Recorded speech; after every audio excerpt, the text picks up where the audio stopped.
he was going to kill me and then himself with the gun he had purchased that morning. Tonight, an exclusive News 5 investigation. He said, I'm finna kill you. And he had the darkest look in his eye. Ohio laws failing to protect. How many of you have had a protection order against you? How many of you have violated that? 3 out of 4. From potentially deadly loopholes in the very protection orders that are supposed to keep abusers away. Does he still have the weapon? Yes, he do. I have a TPO too. I have a TPO. How serious is this flaw? I think it's very serious. To just how easy it is for abusers to get their hands on guns. And at the heat of the moment of an argument, you end up shooting her and anybody else around. Our year-long investigation found that lax laws are leaving women across Ohio at greater risk for injury or death. We don't have anything else in the law that allows for them to go to somebody's home and say, you have weapons, I need to get those weapons. Plus, our investigative team found abusers often avoid arrest because Ohio fails to maintain a central registry so police can easily determine if a protection order is on file. In the meantime, victims are left hanging. They are. A system so broken, only a fraction of abusers ever spend a day behind bars, leaving Ohio one of the most dangerous places for women trying to escape an abusive relationship. Does this send a message to abusers? Absolutely. You're watching the News 5 Special Report. Till Death, Ohio Women at Risk. Good evening. I'm Danita Harris, along with Rob Powers. During our year-long investigation, we learned that 94% of women who are murdered are killed by someone they know. So tonight, we're inside one of the Cuyahoga County courtrooms designated to the Domestic Relations Court, a court designed in part to provide help for domestic violence victims and offer them protections allowed by law. Protections that are severely undercut by loopholes in state law that make it almost impossible for police agencies across Ohio to enforce court orders. And Rob, our investigation found so many systemic problems, they routinely put women's lives at risk. Our On Your Side investigators Ron Regan and Sarah Buttison spent this last year digging into those deadly failures and investigating what can be done to make Ohio's women safer. Over the past year, we've read through tens of thousands of domestic violence reports and protective orders. And we uncovered just how easy it is for abusers in Ohio to legally own guns. We found more than 34,000 domestic violence cases across the state last year. He was going to kill me and then himself with the gun he had purchased that morning. Ronna Farringer was shot by her abuser. He threw the protection order that he had a copy of towards me on the bed, and then he turned around and shot me in the leg. A protection order that's supposed to keep guns out of the hands of abusers failed to keep her safe.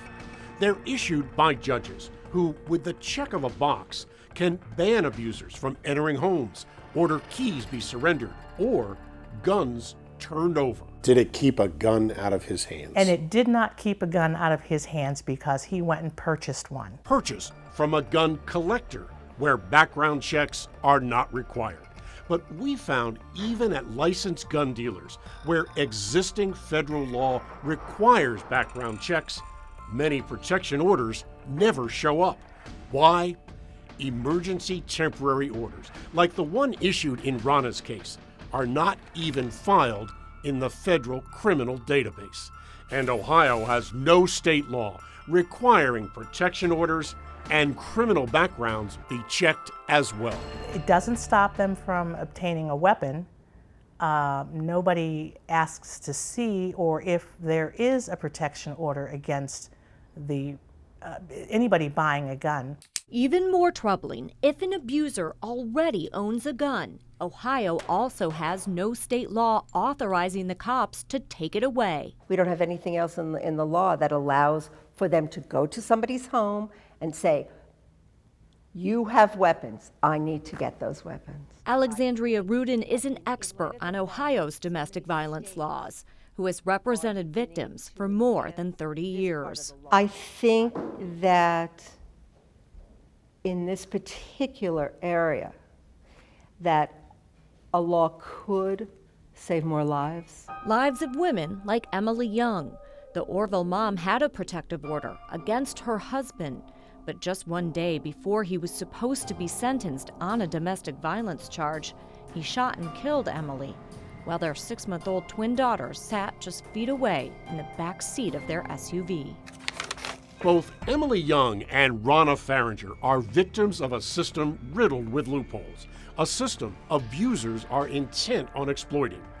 Our investigation found for nearly 2 decades, close to 113,000 convicted abusers and nearly 48,000 more under protection orders still walked into gun shops around the country and tried to buy deadly weapons. Here in Ohio, every single one of these abusers was subject to a protection order. But despite specifically requiring abusers to turn over weapons, all were able to get guns.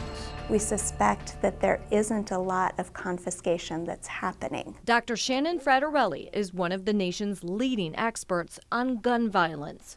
Here at Johns Hopkins Center for Gun Policy, she's found abused women are 5 times more likely to be murdered if the abuser owns a gun. Where we've looked, there really aren't systems in place that follow up on those checked boxes and assure that the guns that are possessed by people who are now prohibited from possessing them are removed from that violent situation. In the last 5 years, we found 31 cases involving abusers who had guns, despite protection orders.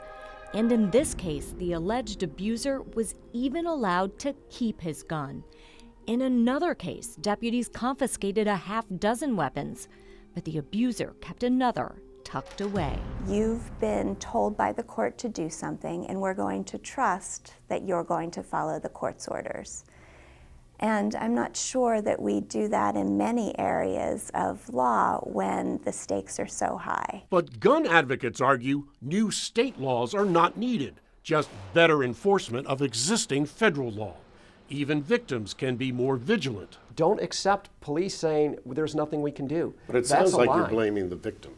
No, I don't want to blame the victim on that. But I'm saying for the victim, what I would tell them is, if police aren't doing their job, stay on top of them. Jim Irvine is president of the Buckeye Firearms Association. Why would you give more rights to a gun owner than to a domestic violence victim or a woman in fear of her life? I think everybody has rights, and we just don't want to terminate anyone's rights, no matter who they are, without,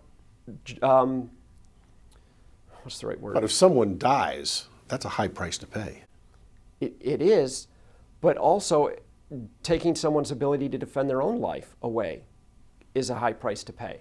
A very high price. Ohio's Domestic Violence Network tells us of 101 fatalities, 70 were caused by guns in the last year. And our investigation doesn't end there. We've found temporary protection from abuse orders don't protect like they should. We break down the critical flaw in the state system that allows abusers to continue to contact their victims, contact that can turn deadly.